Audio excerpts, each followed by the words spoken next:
Welcome to Tiger Weekly News. I'm Kai. And I'm Derek. We are your B-Day Tiger Weekly news anchors. Now coming up with an interview with Senior Rodriguez.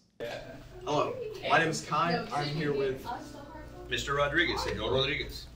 Sir, how long have you been teaching at ESHS? This is my 6th year. Yep, it's gone by quick, but this is my 6th year. 6th year here.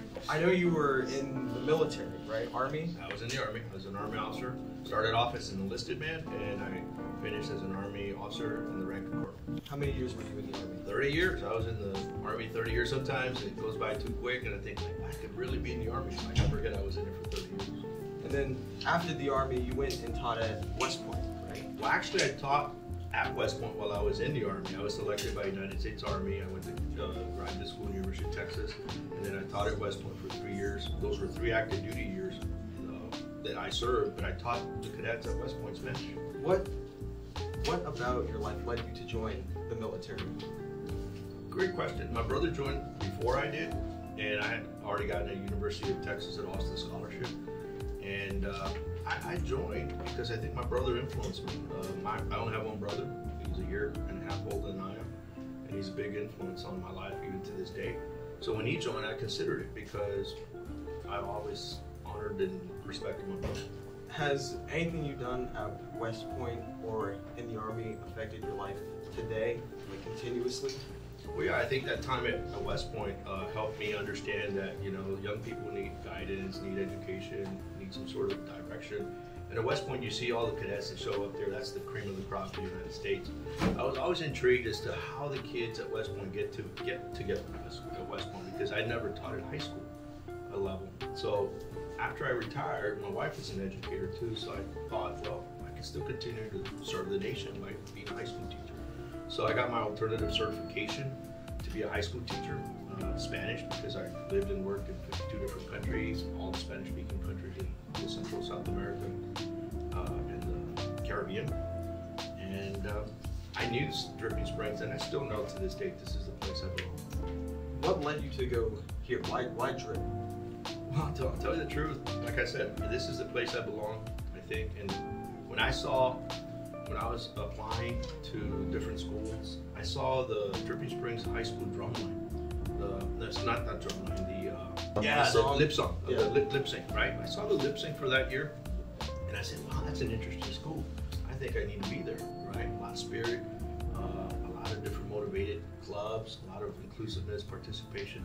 So that, looking at that web link, reminded me that, you know, of the unity and the teamwork and the cohesion I used to enjoy in the Army. And I said, I need to be at that school. I applied, I interviewed, and I was selected. What about teaching at a high school? Is it any different than teaching at West Point or in the Army? It's very similar, because what I try to do here, you know, a lot of people in my classroom in this school, they're very anxious about learning about the future. But I often used to see that same level of anxiety or, you know, uncertainty, you know, because I used to prepare my soldiers to go into harm's way, you know, potentially into combat, getting ready to go. And once you get that phone call, once you get that alert and that order, it's too late. You know, you can't say, wait, you know, we gotta train some more. No, you gotta get ready to go. So I look at this here very similar to the way I used to go about doing my way of training my soldiers to be ready, because you never know. So here, kids have a whole year, 4 years of high school experience, so you have a traditional 4-year period. So I think they're very similar. The only difference is that you guys, as the students here at our school, aren't going to, you know, harm's way. You're going into life, your future, right? So I look at that very similar, trying to help you guys find your way. Now, have any of the students that come out of your class, you still influence them in any way? Well, I hope I influenced them when they were here and after they left. But yes, I still communicate with a lot of especially my advanced placements for Spanish language and culture kids. A lot of the kids that have been here the last 5-6 years in advanced placement 4 have decided, for whatever reason, that they want to minor or major in Spanish or international business, international relations, pre-law, and minor or major in Spanish. So I think I've influenced them. I email a whole bunch of them. They email me back.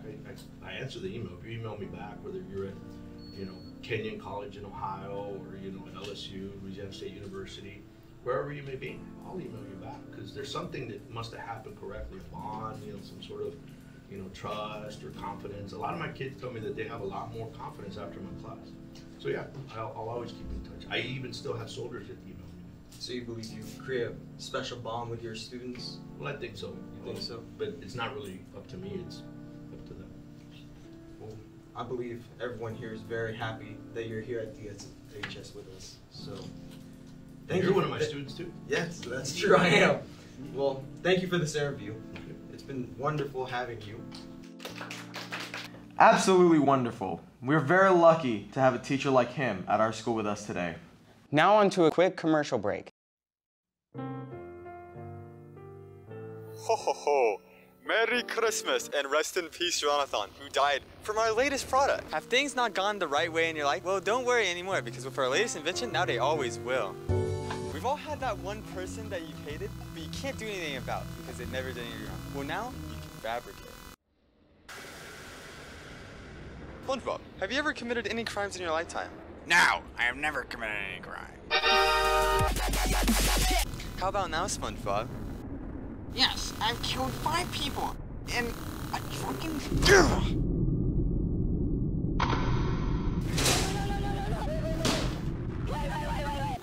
It has many other uses, but I'll leave those for you on Christmas Day. Merry Christmas, children of America. Nowhere else. Find a Truth Wand near you today at your local S-Mart. Shop smart, shop S-Mart. Now, time for our newest production.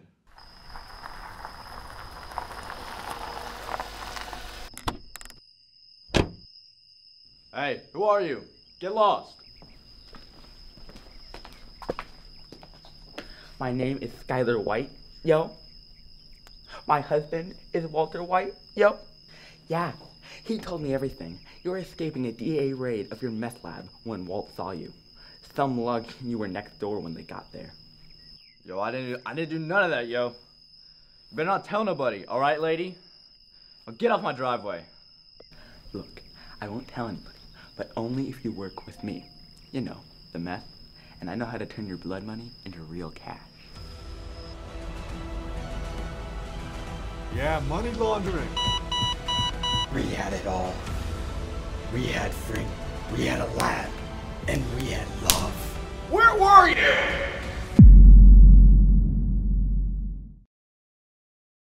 Wow, I can't wait to see what they make next. Now, on to more local news, sports. DSHS Sports with me, Kevin Hart. Bulls basketball is having a great season. Here are the scores of our last 3 games. Great job. These are our team stats of the season. Great job, Tigers. How wonderful. Go Tigers. Also, next, everyone, it's finals week, so study hard. Good luck. Well, everyone, thank you so much for joining us here on your Tiger Weekly News. Tune in next time on Tiger Weekly News.